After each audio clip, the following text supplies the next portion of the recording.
The morning of the auction, Margaret Holloway sat in the parking lot of the Mercer County Municipal Building and did not go inside. Not yet. The engine was off, the heat already fading from the vents, and the cold pressed itself against the windows the way cold does in Pennsylvania in late October. Not dramatically, not with wind or spectacle, just a slow and patient erasure of warmth. She had arrived 40 minutes early, which was not a habit she had developed late in life. It was the only habit she had never lost. On the passenger seat, a single piece of paper. The auction listing printed from the county website at the public library 2 days ago because the internet at the church office where she kept a small room had been unreliable since September, and no one had fixed it, and she had not asked again after the second time. The listing was brief. Lot 47, unregistered underground residential structure. Mercer County outskirts. Condition unknown. No verified access on record. No utility connections confirmed. Starting bid $5. She had circled those last two words in pencil, not with excitement, not with doubt, but the way a person marks something they want to remember seeing for the first time. The bag on the back seat was not large. It had been a gift from Walter for their 35th anniversary. Dark green with brass clasps, the kind of luggage built to last, and had. Inside 3 changes of clothes, her husband's watch in a cloth pouch, a folder of documents she had been carrying with her for 14 months, and a photograph taken in the backyard of the house on Elmfield Drive the summer their son Daniel had graduated college. Walter was squinting against the sun. She was laughing at something just outside the frame. Neither of them knew yet what was coming, but that was the thing about photographs: they did not prepare you, they only confirmed. She had not planned to bring the bag to an auction, but there was nowhere to leave it that felt right, and she had learned in the time since the house was sold that holding on to the feeling of somewhere safe to set things down was not the same as having it. The house on Elmfield Drive had been hers and Walter's for 38 years. They had repainted the shutters 3 times, replaced the furnace, twice replanted the side garden after a particularly bad winter, killed everything they had put in the previous spring. It was not a remarkable house to anyone driving past it. To her, it was the accumulated result of every decision they had made together. Every compromise, every ordinary evening that turned out in retrospect to have been one of the good ones. When Walter's illness came, and came was the right word for it, deliberate and unhurried. The way certain things arrive that you cannot turn away. The house became for 3 years less a home and more a geography of loss. This room where he could still walk unaided. This room where he could not. This doorway he had to learn to navigate differently. This chair where she would sit after he was finally asleep and allow herself for exactly as long as it took to drink 1 cup of tea. To be afraid. After he was gone, she had 8 months before Daniel came with the papers. He had not brought them cruelly. She understood that now better than she had then. He stood in the kitchen. The same kitchen where she had taught him to make pancakes on Saturday mornings, where he had told her at 17 that he had wrecked the car where Walter had once danced with her to a song on the radio, because neither of them could remember the name of it, and it had not mattered. And Daniel spread the mortgage statements and the repair estimates and the tax assessments across the table with the careful efficiency of someone who had been sitting with these numbers alone for a long time and had finally decided to share the weight of them. Mom, the numbers don't work anymore.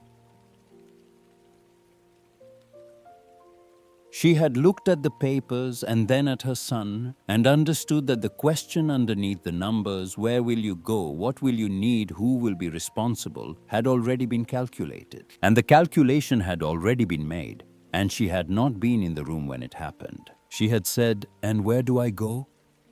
He had hesitated. Not long, long enough. "We'll figure something out." She had nodded because there was nothing in his face that made her believe the figuring would happen quickly, and she was not wrong.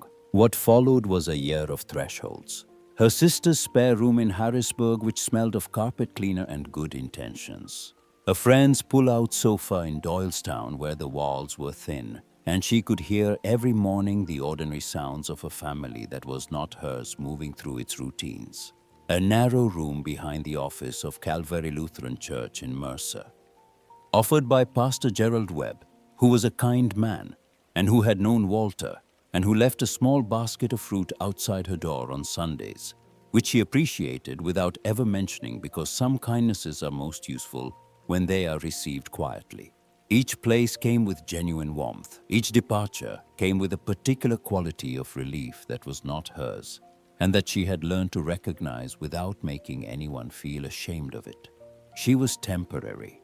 This was understood by everyone, including her, and the understanding did not make it smaller. Her daughter-in-law Susan had come to the church room one afternoon in March with a casserole dish and an expression of careful preparation. "Margaret, we just don't have the space long term. You know how it is with the kids." Margaret had smiled the kind of smile that asks nothing and confirms everything. "Of course, I understand completely." She did. That was not the part that hurt. The part that hurt was the word long-term, which implied that she had been asking for it, which she had not. That night, sitting on the narrow bed with the folder of documents in her lap, she found tucked between two of the pages a piece of paper she had forgotten was there. Small, folded, twice the handwriting her father's. He had given it to her when she was 22, the summer she had taken the job in Pittsburgh that everyone thought was too far away.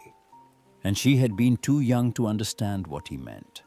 Never trust the room everyone wants. Pay attention to the one no one enters. She had kept it for 58 years, the way people keep things they don't yet have the context to use. Sitting in the church room, she read it again and felt something shift, not hope exactly, not yet. Recognition. 2 months later, on a Tuesday morning, with frost on the borrowed car, she drove to the library and printed the Mercer County auction listings. She was not sure what she was looking for. She knew without being able to explain it precisely that she was not looking for what everyone else was looking for, which was value potential return on investment. She was looking for something that had been passed over enough times that it had stopped trying to be what other people needed and had simply become what it was. Lot 47 had been on the county books for 11 years. Before that, it had existed in a category of property so obscure that the county assessor's office had apparently entered it into the system only after a routine audit turned it up a parcel. With no registered improvements, no utility hookups, no recorded owner of current standing, no structure visible from any road. The notation read, "Possible subsurface installation origin, unknown pre-existing survey anomaly." It had been assessed at $40. It had never been taxed because the tax bill had never found an address to which it could be sent. She read this 3 times. Then she folded the paper, put it in her coat pocket, and drove back to the church and sat very still for a long time. She did not tell Daniel. She did not tell her sister or the friend in Doylestown or Pastor Webb. She was not keeping a secret. She was keeping a decision, which is a different thing. And she had learned the difference only after years of watching decisions made on her behalf by people who believed genuinely and without malice that they knew better what she needed than she did. The Mercer County Municipal Building was a low-wide structure from the 1970s. Renovated once in the 1990s and not since, so that it had the particular quality of government buildings that have been partially improved. Some rooms fluorescent and new, others still carrying the original drop ceilings and linoleum that absorbed sound flatly and without sympathy. The auction room was the second kind.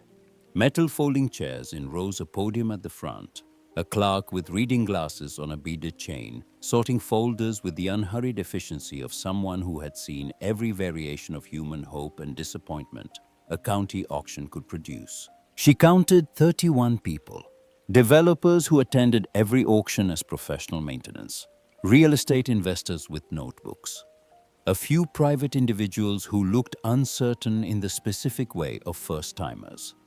She did not sit near the front.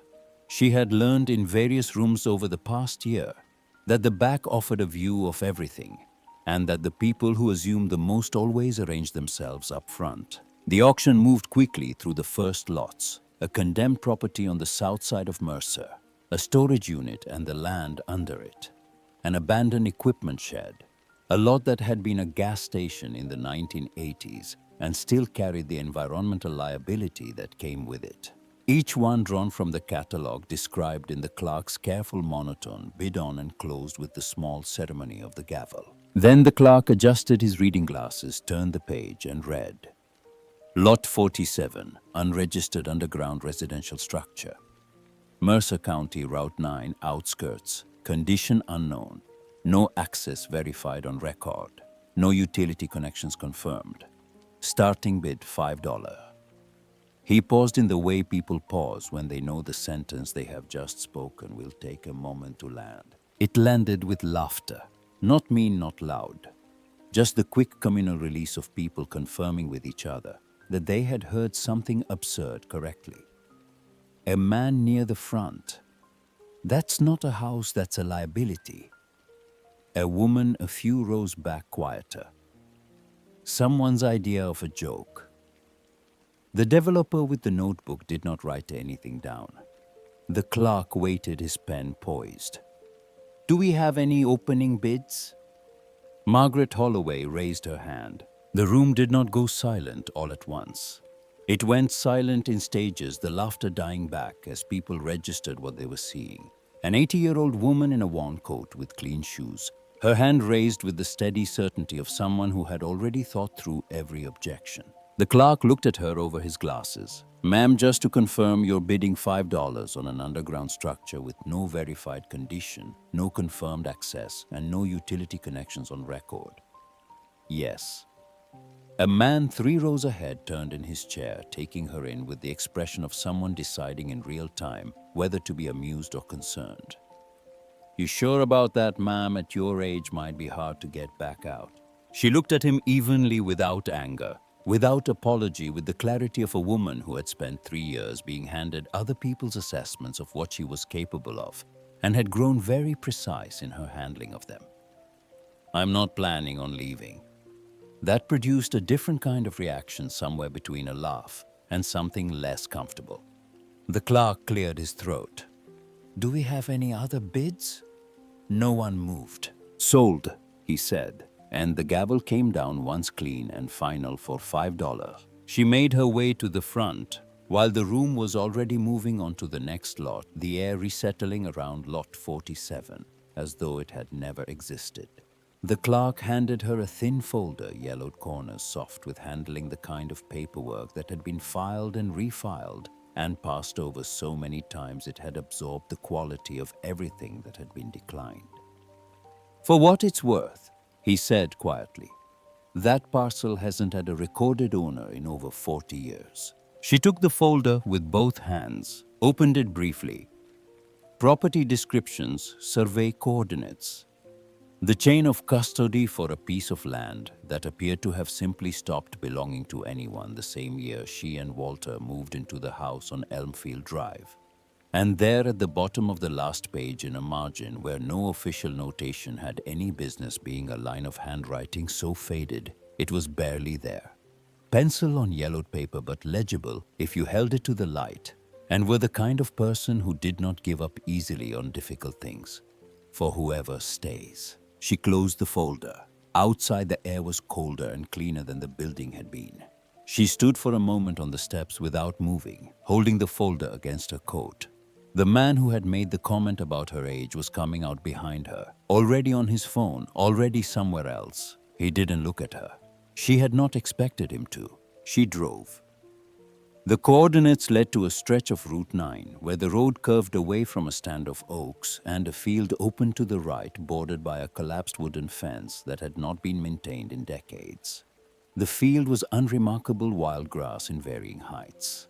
The ground uneven, the kind of terrain that had once had a purpose and had since been released from it. No driveway, no signage, no marker of any kind. She pulled onto the gravel shoulder, turned off the engine, and sat looking at the field for a moment. A hawk moved across the upper part of her windshield and disappeared. She thought maybe this was a mistake. She had had this thought before about other things, and had been right about some of them and wrong about others. And she had learned that the thought itself was not useful information. Action was the only way to find out. She got out of the car. The grass came up past her ankles in places, and the ground had the slight give of earth that had not been compacted by foot traffic in a long time. She walked slowly and with attention, the folder tucked under her arm, scanning the ground with the methodical patience of a woman who had learned that overlooking things rarely served her. She found it 50 feet from the fence line, a rectangle of corroded metal roughly 3 feet by 4 set flush with the ground and half buried under grass and old leaf matter, with 2 recessed handles on one end, barely visible under the oxidation but unmistakably handles, which meant it was a door, which meant it opened, which meant something was below. Welded to the right side of the frame, a small metal box. She pried it open. Inside, a folded piece of paper sealed in a plastic sleeve and a small key on a wire loop labeled in printed block letters, generator. She unfolded the paper. A business card tucked inside Aldrich Maintenance LLC, Mercer County, Pennsylvania, established 1974. Below the card, a handwritten note in the same careful block printing. Annual maintenance performed through November 2019. All primary systems operational as of last inspection. If you are reading this, the timer on the backup lighting runs 48 hours from manual activation. Generator fuel left storage cabinet yellow cans. She read it twice. Someone had maintained this place. Regularly. Deliberately. For decades and until recently, and whoever they were, they had left instructions for the person who came next. But there was something else, something she had almost missed.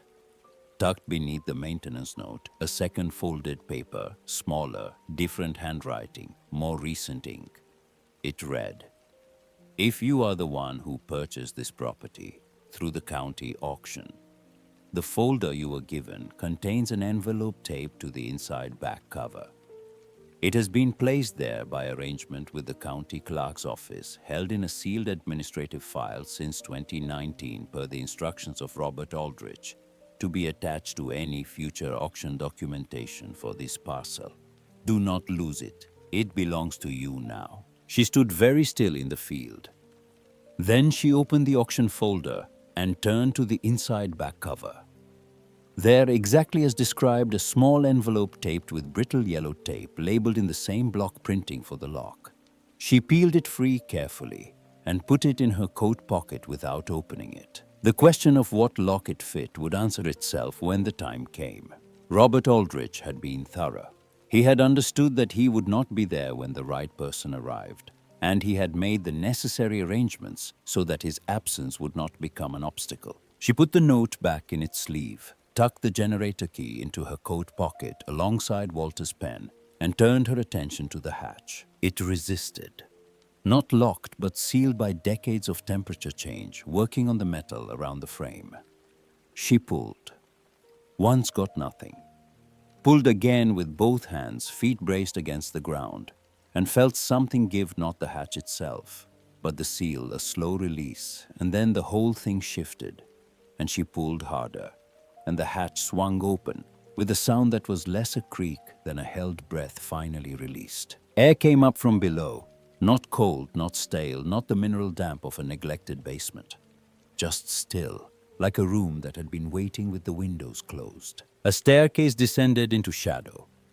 Concrete steps, each one precise, a metal railing bolted into the right wall. She activated the flashlight on her phone and pointed it down.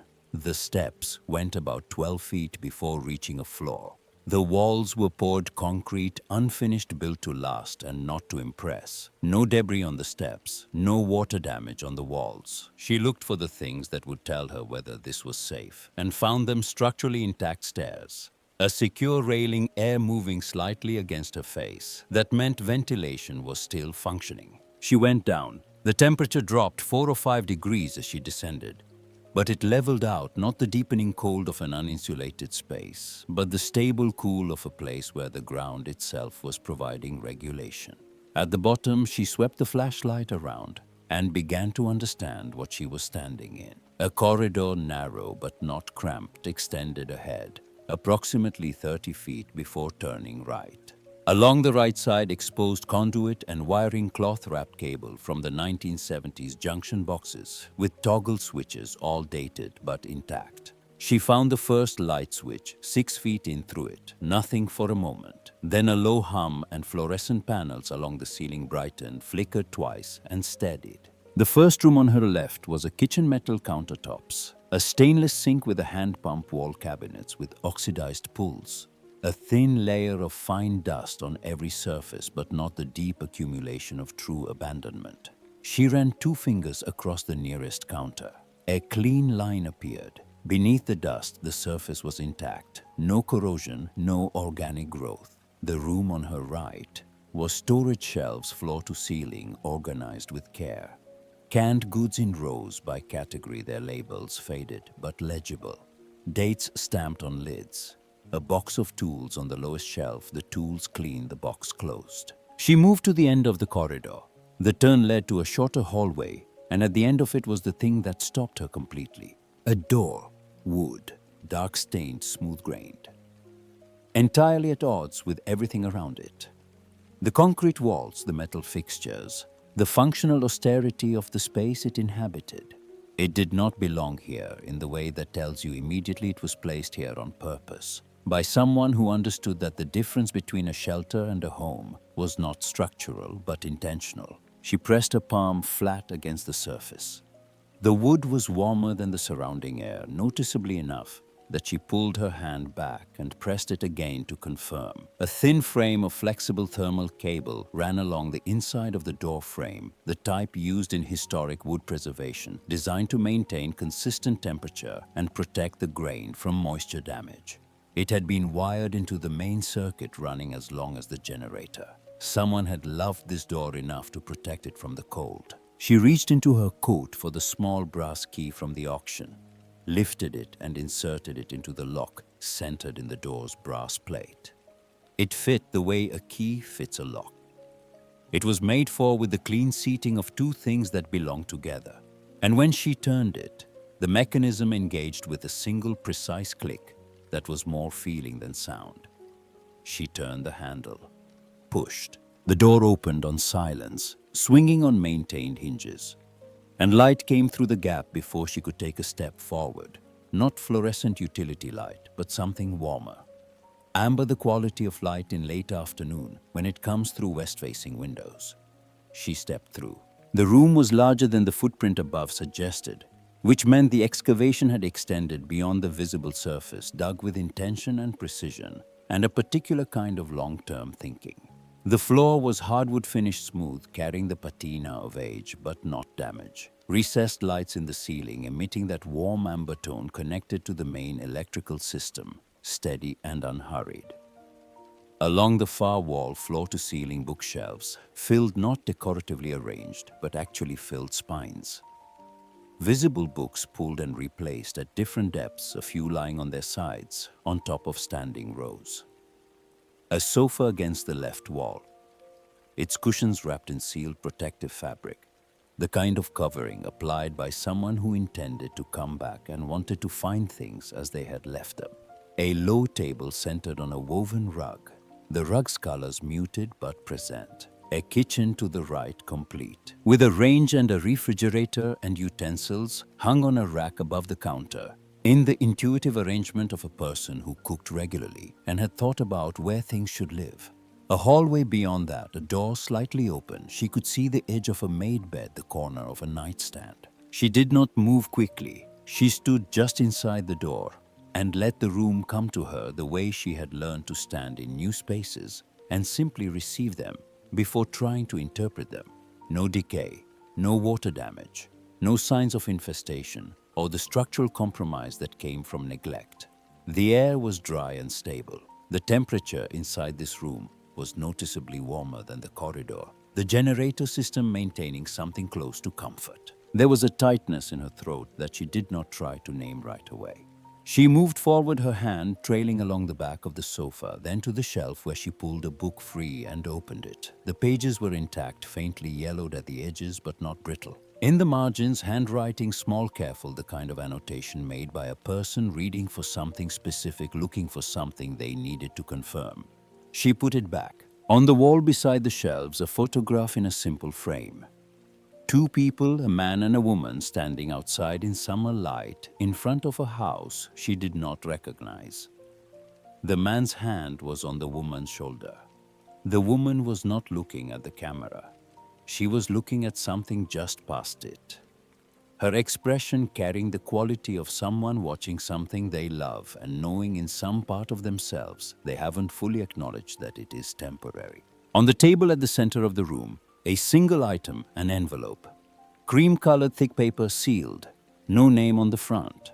She approached it without hurrying, stood over it, then picked it up.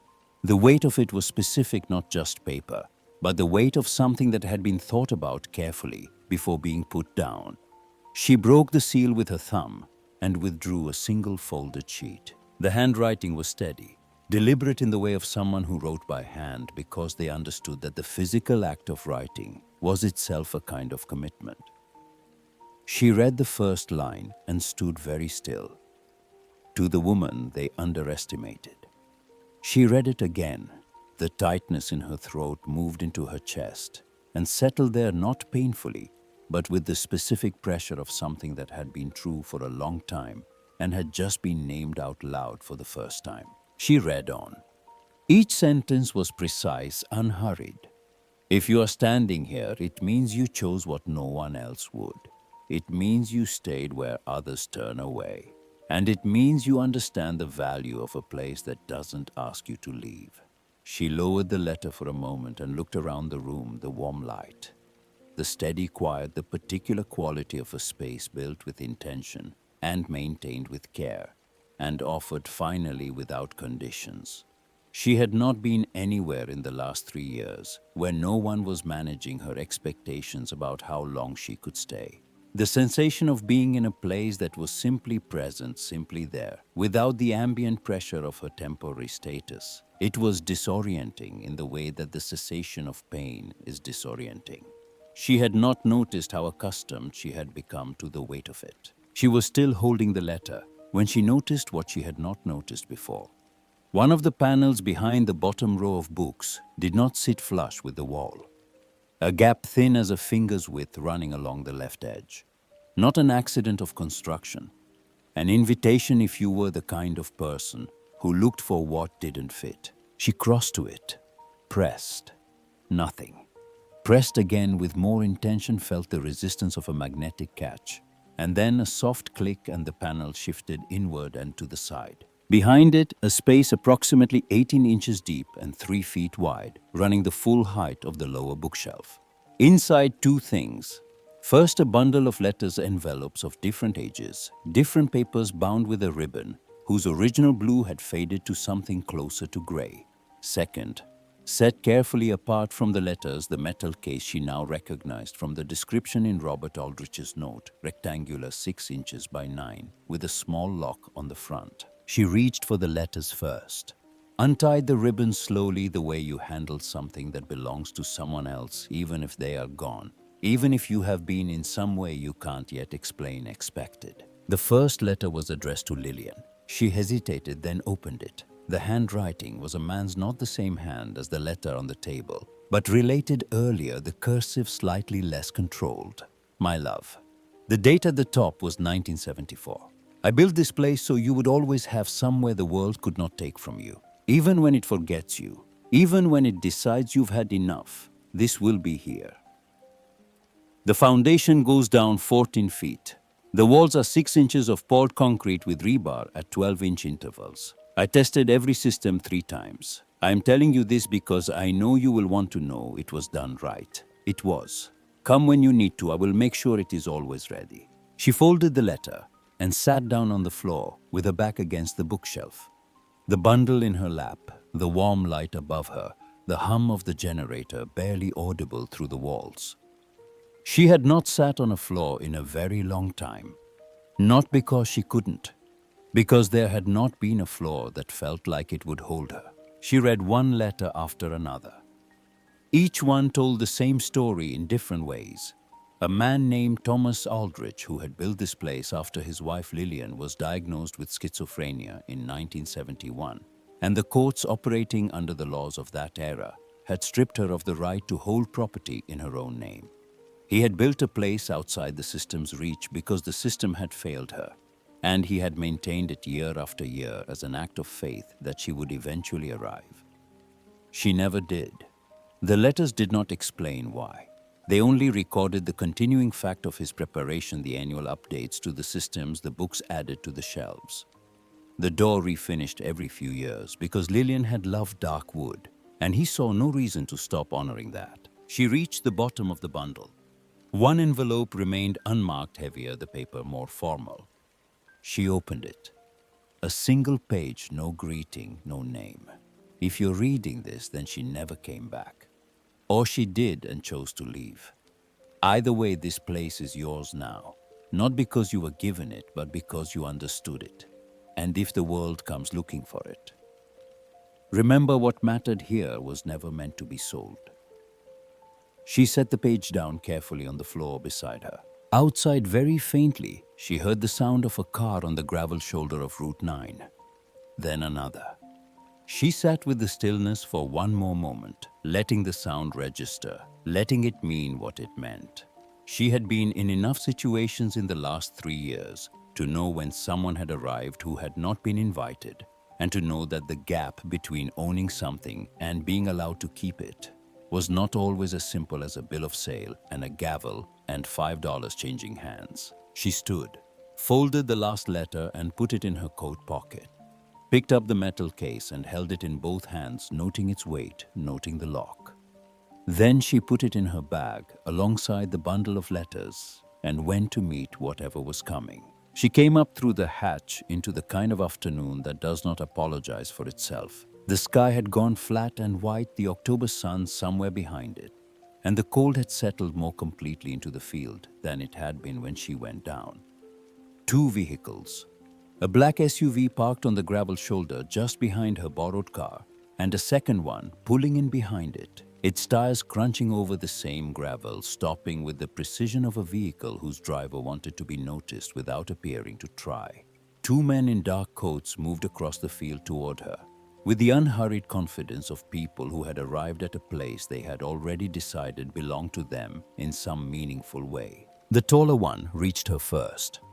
His name was Gordon Vance, Crest Valley Development Group, delivered in the smooth, sequential way of someone whose introduction had become an assertion. Silver at the temples, mid-50s. The kind of man who had spent enough time in rooms where decisions were made that he had absorbed the room's authority into his bearing. The second man was Ray Sutter. Positioned slightly behind Vance, his function reinforcement rather than persuasion, watching her with the flat, evaluating attention of someone who had already formed his opinion and was only confirming it. Vance smiled with his whole face, or at least with all the parts that could be controlled. "Mrs. Holloway, we were hoping we'd catch you." She did not answer immediately. She took the time to close the hatch, pulling it down with both hands until the seal engaged, and then she straightened and looked at him. She had not asked how he knew her name because she already understood that he knew it the same way he knew to be at this field on this afternoon, which meant someone had been watching the auction or watching the listing before the auction, or both. "I don't remember sending an invitation," she said. Vance absorbed that without losing the smile. He opened the folder he was carrying. Clean, organized, the kind of presentation prepared for a first meeting with someone you expected to convert quickly, and turned it so she could see the figures on the first page. The number was large enough to end most conversations before they became arguments. He described the company, its projects in the region, its track record of responsible land development. He used the word acquired with a faint extra weight, as though he wanted her to hear the gap between acquiring something and actually possessing it. She looked at the number for exactly as long as it took to confirm she had read it correctly. Then she looked back at him. "No." Sutter stepped in, dropping the courtesy Vance had maintained. Mrs. Holloway, let's be straight. You bought a parcel with no utilities, no road access, no structural certification, and no recorded history of habitation for $5 this morning. That's not an investment. That's a liability. And at your age, the county is going to have questions about whether independent occupancy of an unregistered subterranean structure is something they can allow. She let him finish. Then, "You're not here for the house." She looked from Sutter to Vance and back. "You're here for what's under it." Neither of them smiled. That confirmed it more completely than any answer they could have given. Vance recovered first. He told her the offer had a short window, that she should take the night and consider it. She told him she had already considered it. He suggested she reconsider. She told him the conversation was finished for today and asked them to leave. They left, but not before Vance turned back once and said the words that occupied the exact space between a threat and a promise. "We'll be in touch, Mrs. Holloway. This conversation isn't over." She stood in the field after their cars had gone and looked at the hatch beneath her feet and then at the road. He was not wrong that the county would ask questions. He was only wrong about whose side the questions would be on. She drove back to the church and sat at the small desk with the metal case in front of her and the folder of property documents open beside it. And she went through everything she had brought up from below. The case was still locked. She put it aside and focused on what she could read. The trust had been established on March 14, 1974. The grantor was Thomas E. Aldrich. The beneficiary was Lillian M. Aldrich. The terms were stated in the careful legal language of the era. The property, described by survey coordinates matching the parcel she now owned, was held in perpetual protection for the benefit of the named beneficiary.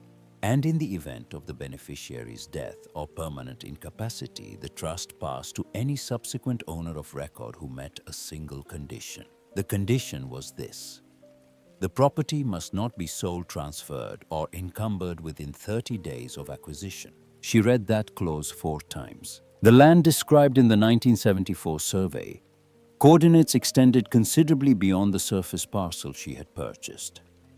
The original survey ran to 47 acres. The current county records showed 6. The difference had been removed from the recorded parcel at some point between the trust's establishment and the present, replaced in the county's system with a revised survey bearing a filing date of November 1989. 41 acres had simply ceased to exist on paper, absorbed into adjacent parcels.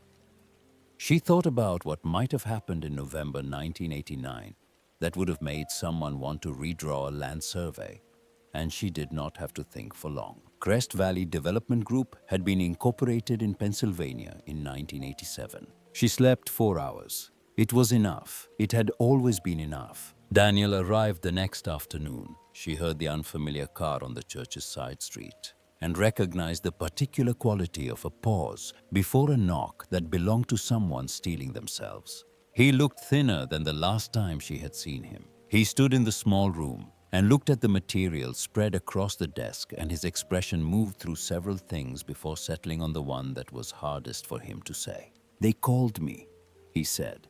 "Crest Valley, 2 days ago." He looked at the floor, then back at her. "They said you might have gotten yourself into something over your head. I thought—" He stopped. "You thought I needed help." No accusation in her voice. Only the fact of it, which explained the timing of his arrival too precisely to be anything other than what it was. He sat on the edge of the narrow bed and put his hands on his knees. She asked if he had known Crest Valley called him first. He held her gaze for a moment, then, "Yes."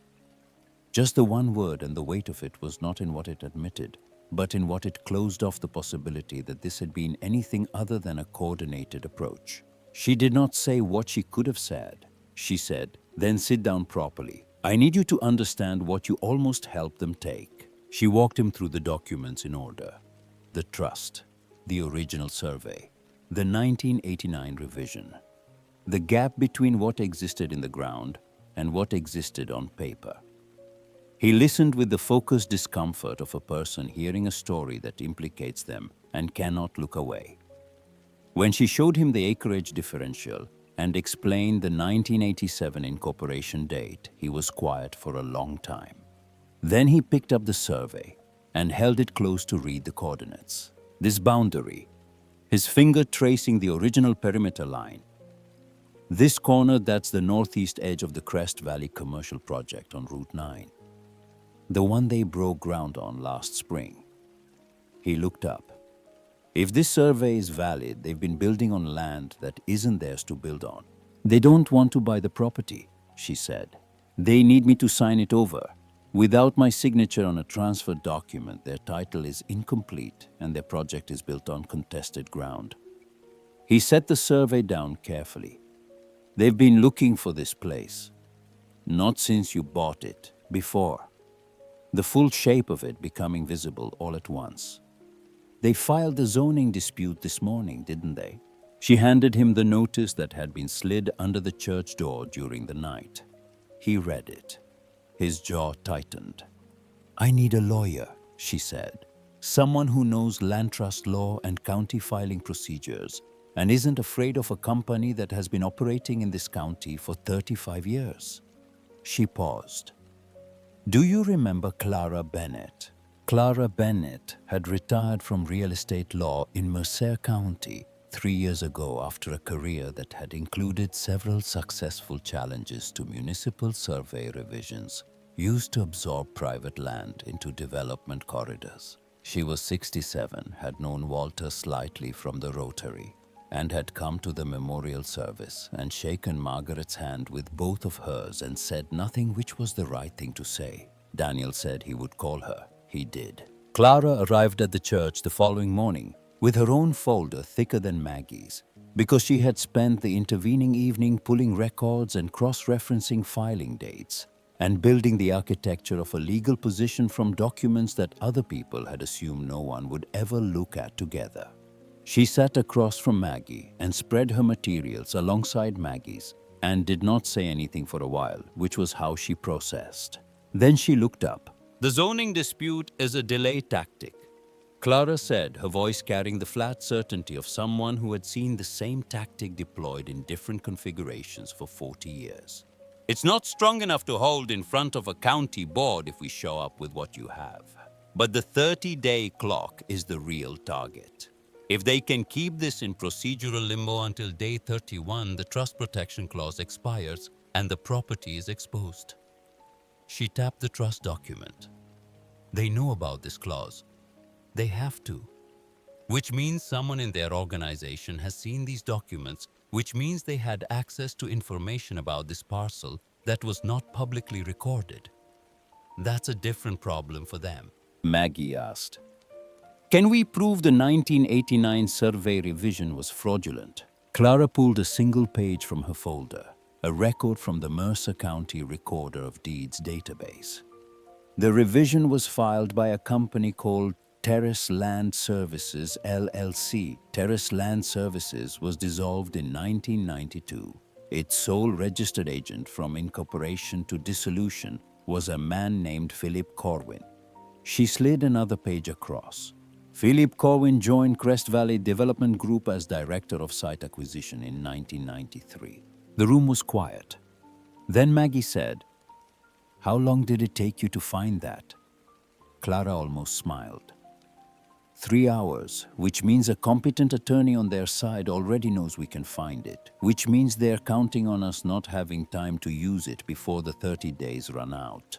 We need to get in front of the county board before the end of this week. Daniel came back in from the hallway and said, Crest Valley had retained outside counsel from Pittsburgh, a firm with a regional reputation for extended procedural challenges, the kind of legal strategy designed not to win arguments but to exhaust opponents. He said it with the clipped economy of someone delivering bad news they want to get through quickly. Maggie looked at the documents, then at Clara, then at her son. We have 11 days before the 30-day window closes. What do we do today? What they did was request an emergency hearing before the Mercer County Board of Supervisors on the basis that the zoning dispute had been filed under a fraudulent premise. Clara filed the request by noon. A county employee named Kevin Marsh, who had served the zoning notice and had stayed long enough to say what he stayed to say, confirmed to Clara in a phone call that the filing timestamp on the zoning dispute predated the auction by 72 hours and that he had flagged this internally on the morning of the auction and that his flag had been closed without response. Kevin Marsh had been with the county recorder's office for 9 years. He had seen filings manipulated before, had documented 2 of them, and had both times been told the discrepancies were clerical. He agreed to provide a written statement because he had been waiting without allowing himself to use that word for a case where the other side had someone willing to stand behind the documentation. That night, she opened the metal case. She fitted the small key from the folder's back cover to the lock and turned it. Inside documents. Not letters, not personal correspondence. Records. Official stamped, notarized. The original deed of title to all 47 acres filed in 1974 with the full survey coordinates. The incorporation papers for the Aldrich Family Preservation Trust. A series of annual maintenance logs signed by Roberta Aldrich from 1975 through 2019, each one confirming that the structure was operational and the primary systems had been tested and found functional. And beneath all of these, a single folded map hand-drawn ink on heavy paper, the kind of drafting that preceded computers, showing the property boundaries of the original 47 acres in precise detail, with notations in Thomas Aldrich's handwriting marking specific features, and along the northeast boundary a note that read, "This line is not where they will say it is. Keep this map. It was made before they changed it." He had known. Thomas Aldrich had known at some point before November 1989 that someone was going to change the survey. He had made a map before they could. He had locked it in a case and left it in a room behind a door that could only be opened by a key distributed through channels no one had thought to monitor. The county auctioned the last and least observed point of entry. She had not stumbled into a situation. She had been in some way that transcended the practical, arrived at the end point of a chain of intention that had begun 50 years ago with a man who understood what it cost to have somewhere taken from you and had spent years building a proof against it. She put everything back in the case, closed it, sat in the dark for a moment, not because she was afraid of tomorrow, but because she had learned over a long life of hard transitions that the moment before a thing changes is worth sitting in fully, because you will not pass through it again. Then she went to sleep. The Mercer County Board of Supervisors met in a room that had been designed for administrative efficiency and had achieved over the decades a kind of institutional neutrality that belonged to no particular era. Drop-ceiling fluorescent panels, a long table at the front behind which 3 supervisors sat with water glasses and folders, and the careful expressions of people who had agreed to hear something they had not yet decided what to do with. The gallery held perhaps 40 people more than county hearings typically drew. Clara Bennett sat beside Maggie at the respondents' table with the metal case between them and her files arranged in the specific order she had determined the night before. Crest Valley's legal team occupied the table to the left. 3 attorneys from the Pittsburgh firm organized and expensively suited their materials, stacked with the geometric precision of a team prepared for a longer proceeding than this and willing to signal as much. Gordon Vance sat behind them in the gallery's first row, watching the front of the room with the patience of a man who had learned that county boards responded to professional confidence the way weather responds to pressure systems predictably if you understood the mechanics. Daniel was 4 rows back on the aisle. The board chair, Gerald Purcell, opened the proceeding with flat procedural efficiency. He summarized the dispute. Crest Valley's lead attorney, Hargrove, presented first. His argument was structured and clean. The property had no verified registration, no utility connections of record, no structural inspection on file. The acquiring party was an elderly individual without legal representation at the time of purchase, this said, with practiced sympathy. He referenced the county's duty of care regarding habitable structures and outlined the regulatory framework that would require an independent structural assessment before any occupancy could be certified. A well-built argument designed not to win outright but to generate delay. When Hargrove sat down, Purcell looked at Clara. She stood. She began with Kevin Marsh's statement printed and placed before each supervisor in turn. The zoning challenge had been filed 72 hours before the auction. At the time of filing, the property had no registered owner of current standing. Crest Valley had therefore filed a challenge against a property with no owner against whom a challenge could be directed. Either the filing was premature and procedurally invalid, or it had been made with foreknowledge of a specific buyer, which raised questions about the company's access to pre-auction information that the county might find worth examining. She set the original 1974 survey on the table. Then she set the 1989 revision beside it. The two documents were different sizes, the original hand-drafted on large format drafting paper.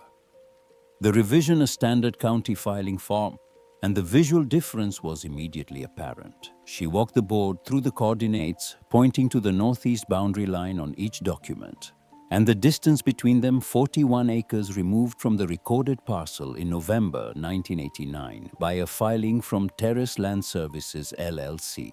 She set Philip Cohen's name before the board twice, once as the registered agent of Terrace Land Services at dissolution, once as director of site acquisition at Crest Valley from 1993 onward. She did not say the word fraud. She arranged the facts in their correct sequence and allowed the board to read the sequence for themselves, which was more durable than any word she could have chosen. The third supervisor, a woman named Patricia Hale, who had said nothing, and had the specific stillness of someone thinking rather than waiting, looked up from the documents. Miss Bennett, are you asserting that the 1989 survey revision was filed with the intention of obscuring the parcel's true boundaries in anticipation of future development? Clara's answer was precise. I'm asserting that the documents speak to that possibility in ways that warrant investigation.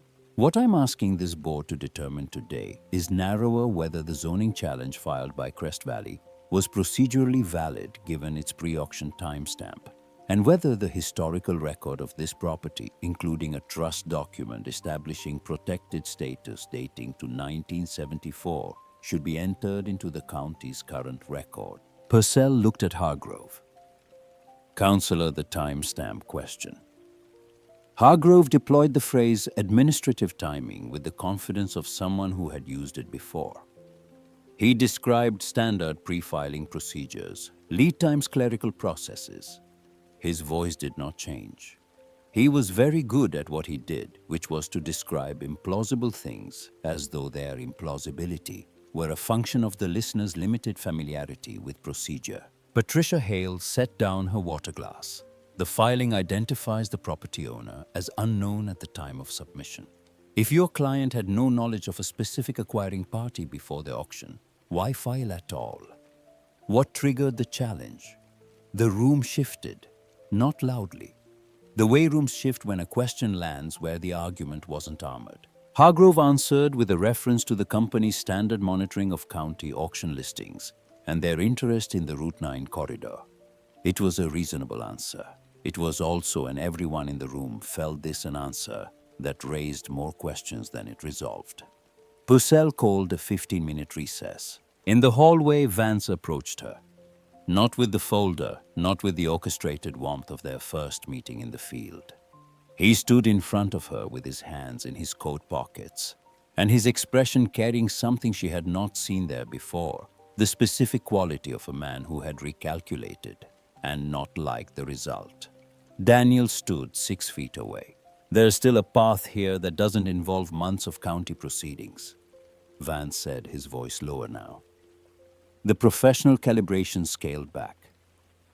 You've proven your point. The board is sympathetic.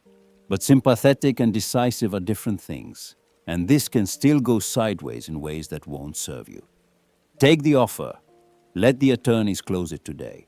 She looked at him with the patient clarity of a woman who had listened to a particular kind of argument for 3 years and had developed an immunity to its most persuasive forms.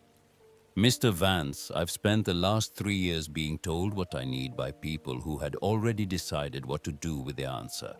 My son told me what I needed, and he meant it kindly. My bank told me what I could sustain. My doctor told me what I could manage. Each of them was making a calculation about time, how much I had, what it was worth, what I should trade it for. She paused, and when she continued, her voice did not rise, but it carried into the hallway in the way that certain things carry not through volume, but through weight. You don't get to be one more person who decides that for me. Vance left without responding. The board reconvened.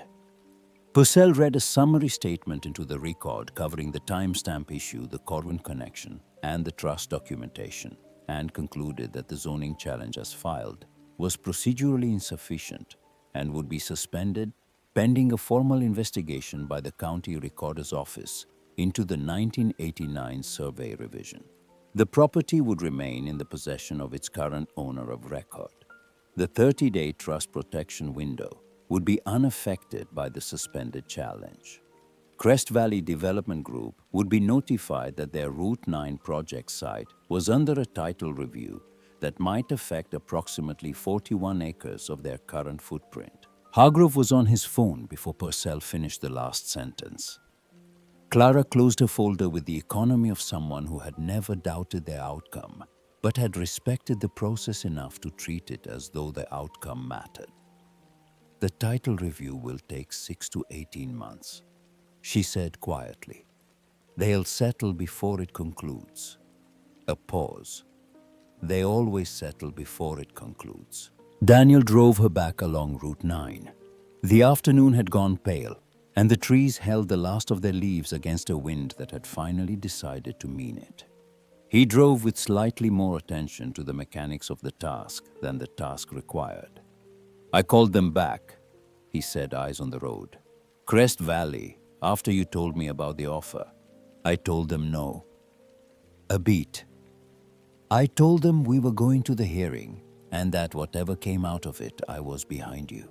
She had known this was coming, not because she was certain of him, but because she had watched him in the gallery during the hearing, had watched the specific progression of his face as Clara laid out the documents, as Hale asked a question, as Vance retreated. There was a moment somewhere during Clara's presentation when the defensiveness Daniel had been wearing since he arrived in her church room had simply stopped being available to him, replaced by something raw and more accurate. I know, she said. He glanced at her briefly. How? Because you showed up, not when they called you. After. He was quiet for several miles. Then, I told myself when we sold the house that it was the practical choice. That's the word I kept using. Practical. He exhaled slowly. I've been using that word as a substitute for a conversation I was afraid to have. She did not fill the silence that followed. I don't know how to fix it, he said finally. The last year and a half, I don't know what that looks like. She turned toward the window. It looks like what you did today, she said. And then again tomorrow. That's all fixing ever looks like. He nodded once, the gesture of a man accepting terms he understood were fair. She did not return to the church that night. She returned to the field. The hatch opened easily now, familiar in the way things become familiar quickly when they matter.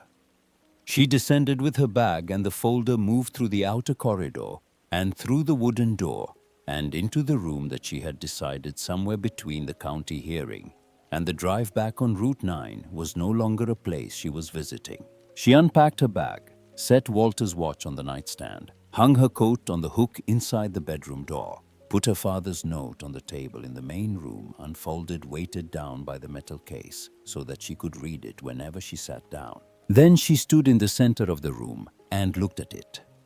Really looked at it, the way you look at something when the looking is itself an act of decision. The bookshelves and their annotated margins, the warm amber light, the rug whose muted colors she had been learning the longer she spent time with them, the kitchen built for use not display, the photograph on the wall which she had moved closer to examine and which showed Thomas and Lillian Aldrich standing outside a house she now believed, based on the street number, visible on the porch post, to be the original Aldrich property in Mercer, the house above the ground, the one that had been taken before this was built to replace it. She was not sentimental about the space. She was accurate about it.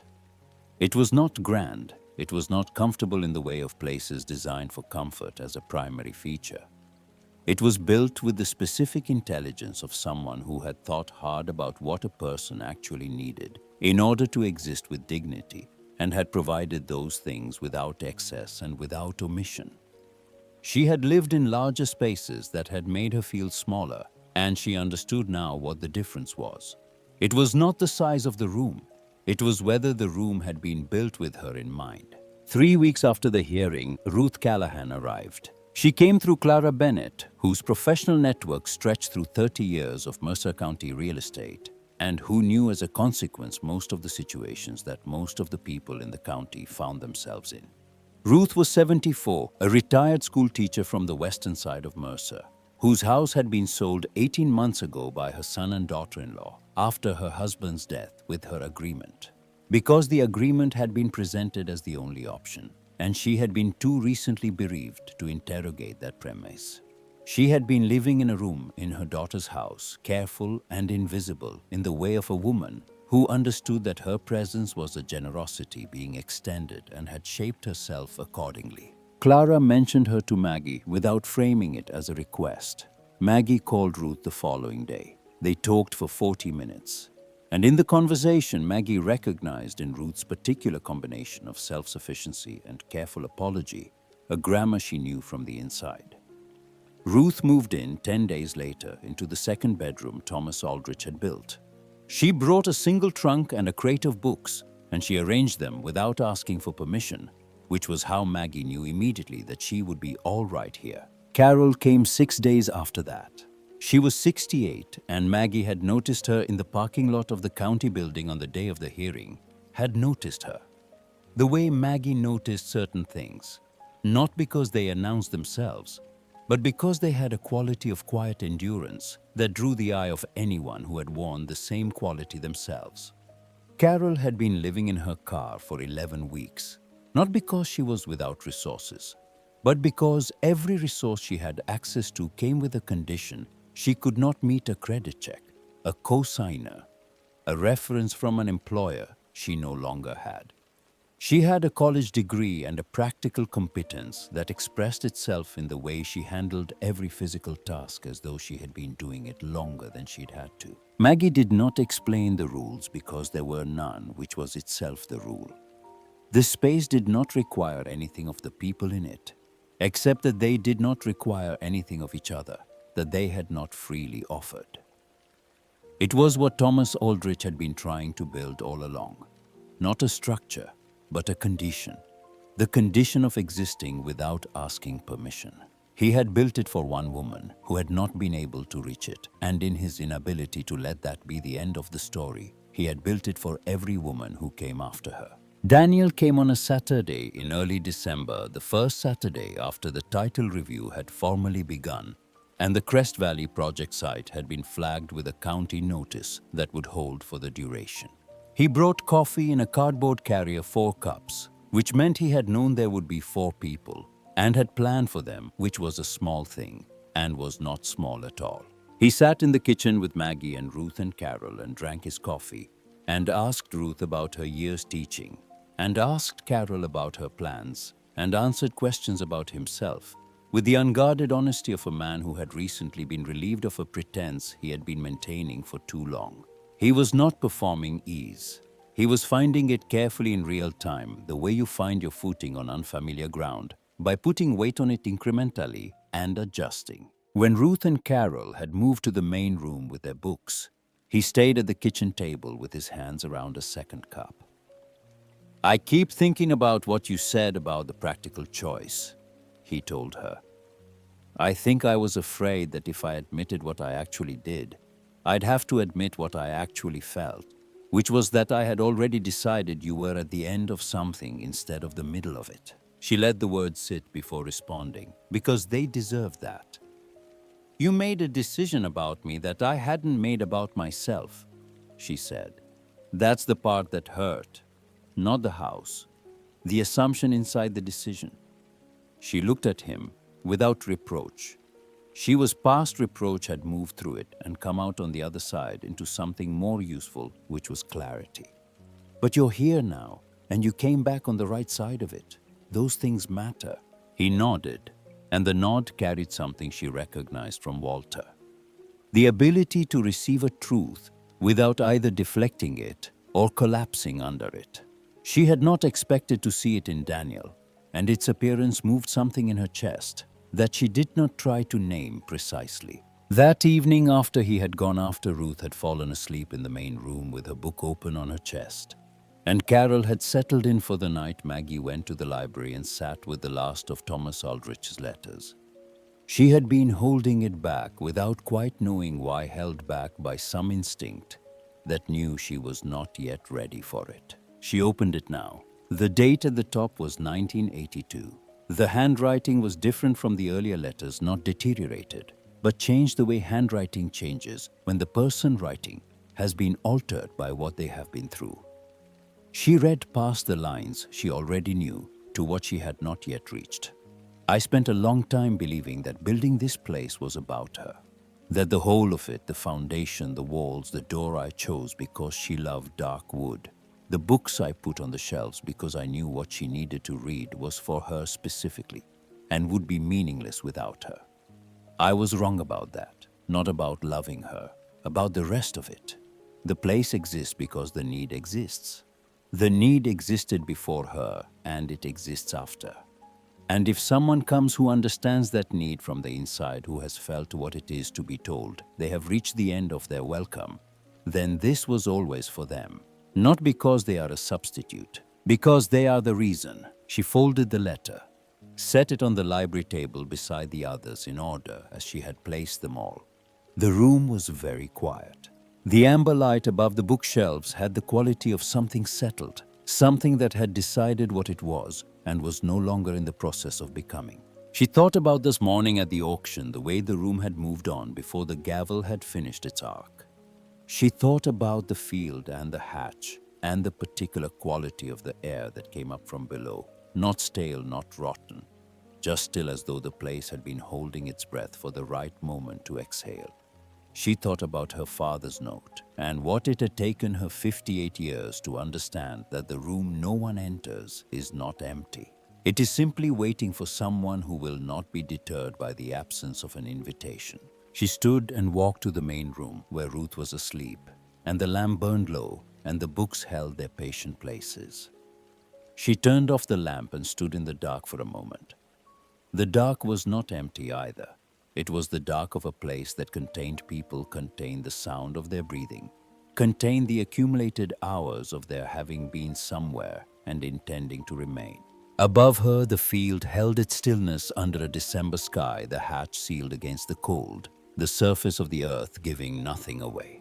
Below it, the generator ran with a sound so steady and so quiet that you noticed it only when you were listening for it. The mechanical pulse of a place that had been built to outlast every system that had tried to erase it. Margaret Holloway was not waiting to be found anymore. She was not passing through.